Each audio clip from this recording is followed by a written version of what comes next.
Orucu pozan əməllər sırasında qeyd edirik ki, qatı toz və tüstü udmaq olmaz. Siqaret çəkən insanın boğazına qatı tüstü getdiyindən orucu batil hesab olunur. Ağız suyunu udmaq orucu pozmaz. Başdan və sinədən gələn bəlğəm də əgər ağız boşluğuna daxil olmayıbsa, onu udmağa icazə verilir. Amma bəlğəm ağız boşluğuna daxil olarsa, mütləq tüpürmək lazımdır. Əgər dişini çəkdirərkən insan qan, su yaxud dərman udmazsa, orucu düzgün sayılır.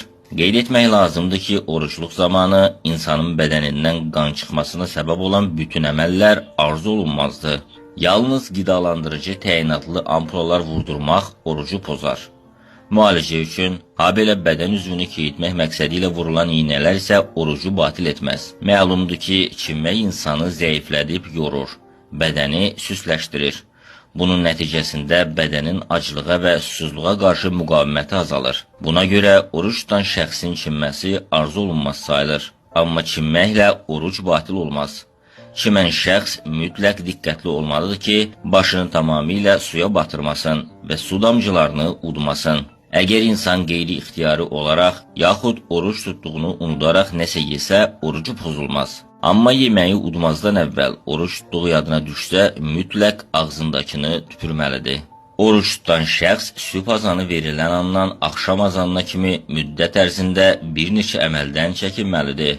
İstər az, istərsə də çox, istər bərk, istər maye, istər yeyilən, istərsə yeyilməyən hər hansı qidanı qəbul etmək orucu pozar. Diqqət yetirin ki, dişlərin dibində qalmış yemək qırıntılarını da udmaq olmaz. İnsan qəsdən qusarsa orucu batil olar. Əlbəttə, qeyri-ixtiyari olaraq və ya xəstəlik nəticəsində qusmaq istisna olunur. İnsan qəsdən Allahın, peyğəmbərlərin və imamların adından yalan danışsa, yəni Quran ayələrini bilə-bilə səhv oxusa, yalan hədislər söyləsə orucu batil olar. Çünki orucluq paçılıqdır. Allaha tabi olan adama isə yuxarıdakı əməllər yaraşmaz. Əgər insan qeyri-ixtiyari olaraq, yaxud oruç tutduğunu unudaraq nəsə yesə, orucu pozulmaz. 4 təbəqədən olan adamlar oruç tutmaya bilər. Onlar həm qəza orucundan, həm də kəfarədən azaddır.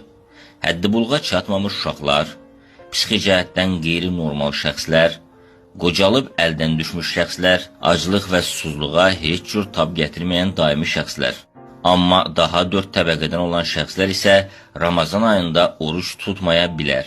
Bunun üçün onlara kəfarədə düşmür. Sadəcə olaraq itirdikləri hər gün əvəzinə bir gün qəza orucu onlara vacibdir. Hamilə qadınlar, onlar itirdikləri hər gün əvəzində ehtiyaclılara 7